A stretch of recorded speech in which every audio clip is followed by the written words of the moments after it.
अभी मुझे ये अता तारड़ मेरा छोटा भाई है, जांबाज है मुस्लिम लीग नून का, ये मुझे कहता है, ये मुझे कह रहा है कि इन्होंने आपकी आवाज मीडिया पे म्यूट कर दी है।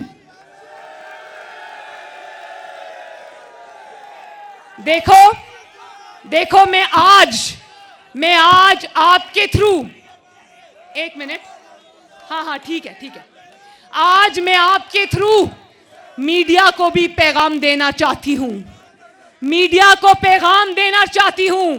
ये हुकूमत बहुत चालाक है, इसने एक मीडिया हाउस को दूसरे मीडिया हाउस से लड़ा दिया है, एक एंकर को दूसरे एंकर से लड़ा दिया है, और आज मीडिया इतना भी आजाद नहीं है कि एक रिटायर्ड अफसर का नाम टीवी पर चला सके।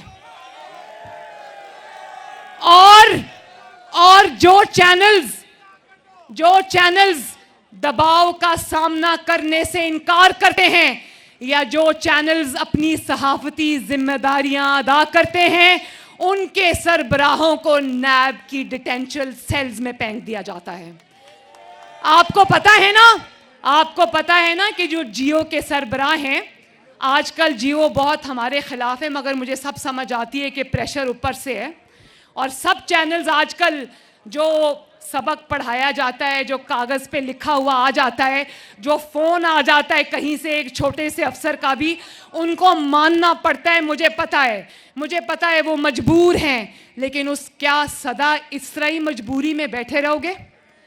पाकिस्तान के जितने भी ऑनरेबल एंकर्स थे, जो सच और हक को बोलने की ताकत रखते थे, उनको उनकी नौकरियों से फारिग कर दिया गया। उनके चैनल्स को ये कहा गया कि अपने फलां एंकर को जो बहुत बोलता है उसको बाहर निकाल दो, वरना हम आपका चैनल बंद कर देंगे। और चैनल्स बंद भी हुए। वो सब आज छोटे से लेके बड़े सहाफ़ी आज कैदों में हैं, अपनी नौकरियों से हाथ धो बैठे। और इसी तरह दिन दिहाड़े मतीउल्लाह जान गायब हो जाता है, अली इमरान गायब हो जाता है, और ये सब घरों से उठा लिए जाते हैं, और जाली वजीर आजम टीवी पर आकर कहता है मुझे तो नहीं पता किसने उठा लिया।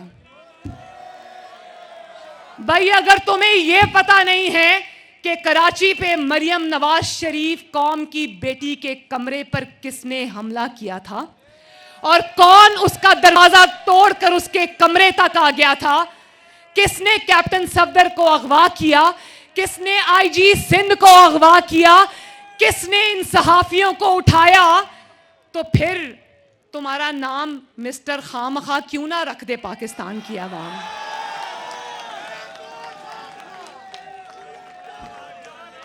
तो मैं आज पाकिस्तान के मीडिया को भी ये पैगाम देना चाहती हूं कि अच्छा, कुछ ऐसे चैनल्स भी हैं जिन्होंने म्यूट नहीं किया, और सब मिलकर उन चैनल्स को सलाम करें।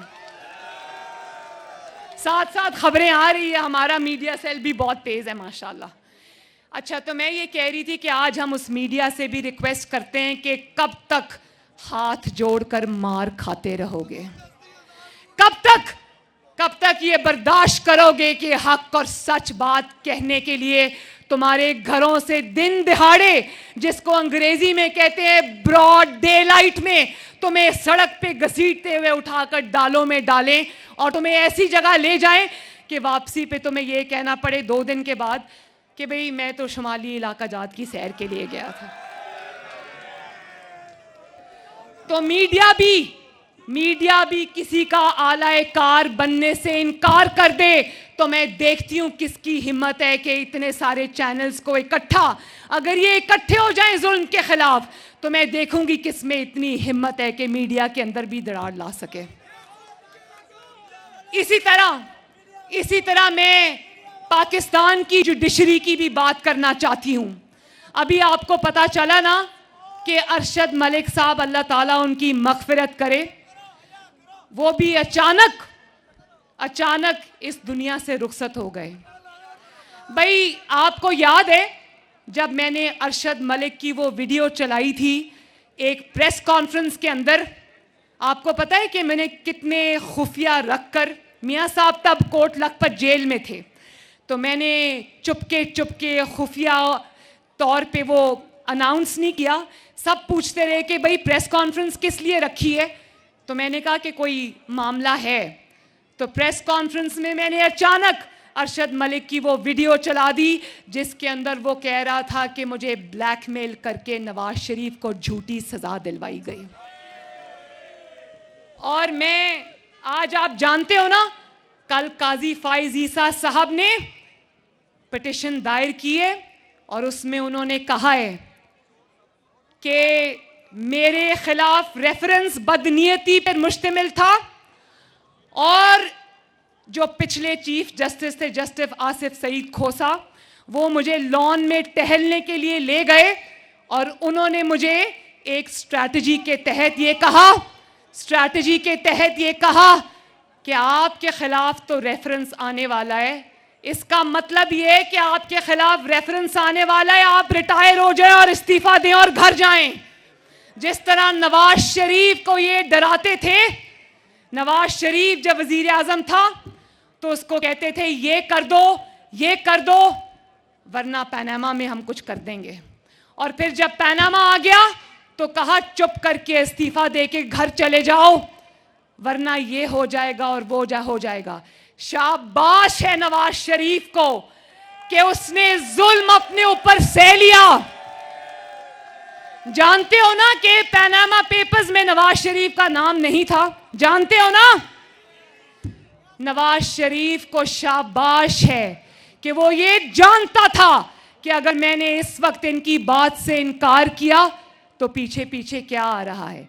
वो 3 दफा का वजीर आजम था, उसने कहा कुछ भी कर लो, पाकिस्तान के अवाम ने मुझे इस कुर्सी पे बिठाया है, पाकिस्तान के अवाम के अलावा मैं ये हक किसी को नहीं दूंगा कि इस कुर्सी से मुझे उठाए।